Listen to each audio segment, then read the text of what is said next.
Alright, welcome back mga ka-Johnny. Ito po ang inyong lingkod, Sir Johnny 2.0. At bago ang lahat, maglalambing ako sa inyo na paki-subscribe po yung aking channel. Paki-like na po kung nakatulong sa inyo yung video. At share nyo na rin para sa mga Ola reviews na ginagawa natin ito. Honest Ola reviews. No? Tapos hit nyo yung notification bell para updated po kayo sa mga videos natin. So yun, pag-usapan natin ngayon, no, yung isa sa mga nawalang Ola dito sa updated list ng SEC, si Digido. Alam ko kasi marami kasi ano rito medyo malakas ang views talaga pagka si Digito yung pinag-uusapan dito. Pansin ko lang, no? Hindi porket malakas ang views lagi ulit-ulit si Digito. Binibigyan ko lang kayo ng advice, lalo ngayon updated na po si SEC. Na kapag wala po sa list ng SEC recorded online lending platform, yung isang OLP o yung isang online lending platform, ay red flag na po yan. Ibig sabihin, wala silang rights na mag-operate through online, magpautang, di ba? Pero kasi itong si Digido, dahil nga na-revoke nung last month, by May 20, ben, kumanahal ako, May, basta something May, di ba? Parang May 11, kung hindi ako nagkakamali. May 11, tapos nag-post si SEC na na-revoke sila parang May 26 o 27 yata. Pinost ng SEC yun, na revoke yung lisensya dahil sa paglabag nila na hindi sila nag-submit na meron pala silang mga branches sa isang lugar na nag-ooperate at nagpapautang. Parang sabi nga raw nila, extension lang daw. Pero dahil umaapila itong si Digido, nag-ooperate pa rin sila dahil hindi pa nga raw final yung decision ng SEC about the revocation. Kaya may apila pa sila, kaya nag-ooperate pa rin. Sabi nila. Pero ngayon, dahil wala na po sa SEC list, si Digido, I think na wala talaga silang rights ngayon na magpautang. Pero kung yung paniningil, para sa akin, yung paniningil nila before sila ma-revoke, pwede silang maningil.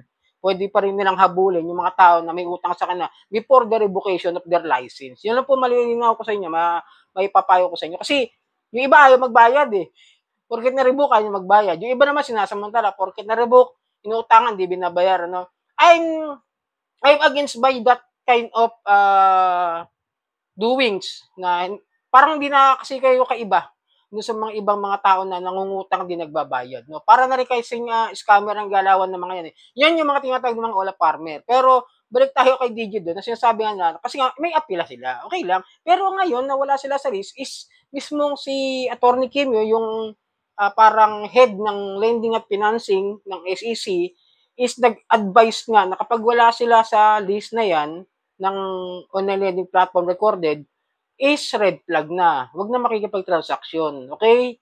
Kasi wala na walang rights Parang pinapoint out nila na hindi kayo pwede mag-operate through online dahil wala kayo rito. Kailangan nakasubmit kayo lagi.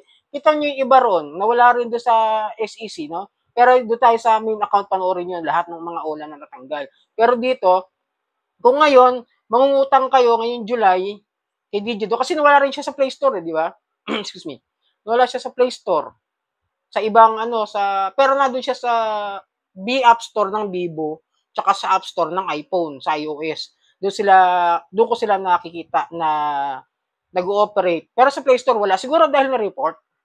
Baka ganun yung nangyari kaya nawala sila sa Play Store. Kasi si Play Store ngayon medyo naghihigpit napansin ko rin Bigla-bigla nawawala yung mga OLA na naka-install sa mga cellphone kapag merong mga high-risk applications, yung mga naka-install sa ating mga cellphone. Si Digito, biglang nawala. Meron siyang ibang logo nakita ko. Pero hindi ako sure kung yun. Ayoko subukan.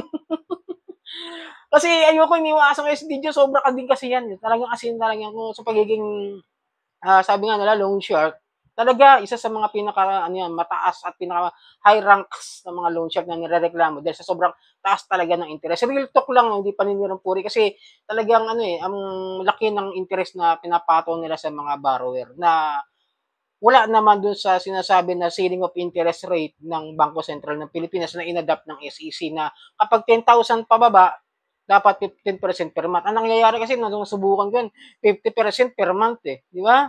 Real talk, di ba? Totoo naman hindi naman tayo Kasi ito mga ginagawa natin is review. Kumbaga parang ito yung mga experience natin na gusto nating malaman ng iba doon sa mga clients, sa mga borrower na dapat mas maintindihan nyo na huwag tayong basta utang ng utang lang din sa mga ganitong klase ng mga loan app, na mga ganong klase ng mga na may mga kung alam nyo naman sa sarili nyo na mababaon kayo sa utang, iwasan nyo na lang. Maghanap lang kayo ng ibang mga other solutions na makakapagtulong sa inyo na makakatawid sa financial problems. Huwag na tayong mangutang sa mga ito. Ako kasi kahit mangutang ako diyan, okay lang kasi nire-review ko sila. Kasi gusto ko subukan para malaman niyo rin. At least sa akin, isa ako sa mga honest reviewers, unlike doon sa ayoko na magsalita doon sa iba na pinopromote kahit hindi naman maganda talaga yung mga ulan na katulad na yung si Digido. I will just tell na hangga't maaari, iwasan yung matataas na interest ng mga OLA. Okay naman yung ano niyan, naranasan ko na pag-utang as in buo na halos maliit lang yung binabawasan ng processing fee nung nasubukan ko yun. Yung 3.5 to 15 binawas sa akin na processing fee nila. Yun lang. Pero pagdating sa interest, talagang kakainin ka ng buo. Talagang mababaong ka sa utang. Pero kung may utang pa kayo, tandaan nyo before the revocation ng kanilang license, is bayaran na lang yung ating pagkakautang sa kanila. Kaya ayoko kasi na magpayo na wag kayong magbayad ng utang kasi nakakasanayan ng iba, nagiging dahilan para mangutang at magbayad, no? Para patas lang din ako kasi kahit na ganyan yung nangyari sa Digido, bayaran pa rin yung utang natin. Kahit yung principal amount na lang, yun na lang po may advice ko sa inyo. So sana nakatulong ang video ko. Muli, maglalambing ako sa inyo na paki-subscribe po ang aking Sir Johnny 2.0, paki-like, share at hit nyo yung notification bell. Marami pong salamat.